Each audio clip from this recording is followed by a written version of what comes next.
जय हरी विठ्ठल, पुंडलिक वरदा हरी विठ्ठल. मंडळी, आपल्या वारी विशेष मालिकेच्या 4थ्या भागात तुमचं मनपूर्वक स्वागत. मागील भागात आपण वारकऱ्यांच्या गळ्यात तुळशीची माळ का असते, टाळ मृदंगाचं महत्व आणि भगव्या ध्वजामागचा संदेश जाणून घेतला. पण आज आपण अशा 2 गोष्टींबद्दल जाणून घेणार आहोत ज्यांच्याशिवाय पंढरपूरची वारी अपूर्ण आहे. त्या म्हणजे चंद्रभागा नदी आणि श्री क्षेत्र पंढरपूर. मंडळी, लाखो वारकरी प्रथम चंद्रभागेच्या तीरावर का जातात, पंढरपूरला दक्षिण काशी का म्हणतात आणि विठ्ठलाचं दर्शन इतकं महत्वाचं का मानलं जातं? चला या सर्व प्रश्नांची उत्तर भक्तिभावाने जाणून घेऊया. चंद्रभागा नदीची कथा.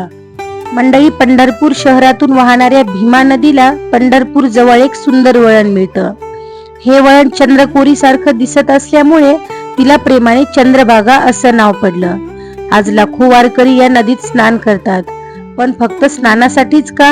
नाही, भक्तांच्या श्रद्धेनुसार चंद्रभागेत स्नान करून मन शुद्ध होतं आणि त्यानंतर विठ्ठलाचं दर्शन घेतलं जातं.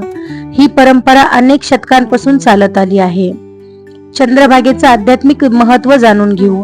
मंडळी, नदी फक्त पाण्याचा प्रवाह नसते, ती संस्कृतीची, श्रद्धेची आणि भक्तीची साक्षीदार असते. चंद्रभागेच्या तीरावर असंख्य संतांनी नामस्मरण केलं, अभंग गायले आणि विठुरायाच्या चरणी स्वतःला अर्पण केलं. आजही पहाटेच्या वेळी टाळ मृदंगाचा नाद, ज्ञानोबा तुकाराम या नामगजराने संपूर्ण परिसर दुमदुमून जातो. तो अनुभव शब्दात सांगणं कठीणच आहे, तो फक्त अनुभवायचा असतो. आता जाणून घेऊया, पंढरपूरला दक्षिण काशी का म्हणतात. मंडळी, हा प्रश्न अनेकांना पडतो. उत्तर खूप सुंदर आहे. जसं उत्तर भारतात काशीला अत्यंत पवित्र स्थान आहे, तसंच महाराष्ट्रात पंढरपूरला मानाचं स्थान आहे. येथे भगवान विठ्ठल आणि माता रुक्मिणीचं मंदिर आहे. असं मानलं जातं की विठुराया आजही आपल्या भक्तांच्या प्रेमासाठी विटेवर उभा आहे. म्हणूनच देशभरातून लाखो भाविक पंढरपूरला येतात. पंढरपूर हे केवळ एक शहर नाही, तर ते भक्ती, समानता आणि प्रेमाचं तीर्थक्षेत्र आहे. विठ्ठल दर्शनाचं महत्व बघूया. मंडळी, विचार करा, लाखो लोक शेकडो किलोमीटर पायी चालतात. उन्हाची तमा बाळगत नाही, पावसाची चिंता करत नाहीत. का? कारण त्यांच्या मनात एकच इच्छा असते, विठुरायाचं दर्शन. असं म्हणतात, दर्शन म्हणजे फक्त देवाला पाहणं नव्हे, तर स्वतःच्या मनात डोकावण्याची संधी. जेव्हा भक्त विठ्ठलाच्या चरणी उभा राहतो, तेव्हा तो आपला आनंद, दुःख, आशा आणि प्रार्थना सर्व काही विठुरायाला अर्पण करतो. याच भावनेतून लाखो वारकरी दरवर्षी पंढरपूरची वारी करतात. वारी आपल्याला काय शिकवते?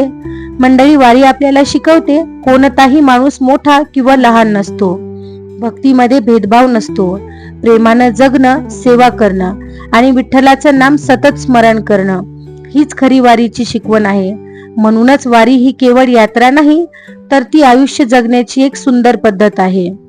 मंडळी, आज आपण जाणून घेतलं चंद्रभागा नदीचं महत्व, पंढरपूरला दक्षिण काशी का म्हणतात आणि विठ्ठल दर्शनाचं आध्यात्मिक महत्व काय आहे. वारीत अशा अनेक गोष्टी आहेत ज्या अनेक भक्तांनाही माहीत नसतात. वारीत काही वारकरी अनवाणी का चालतात, दिंडीत इतकी शिस्त कशी पाळली जाते आणि वारीबद्दलच्या काही आश्चर्यकारक गोष्टी कोणत्या, या सर्व प्रश्नांची उत्तर आपण आपल्या वारी विशेष मालिकेच्या अंतिम भागात जाणून घेणार आहोत. म्हणूनच पुढचा भाग नक्की पहा. तोपर्यंत पुंडलिक वरदा हरी विठ्ठल, श्री ज्ञानदेव तुकाराम. जय जय राम कृष्ण हरी.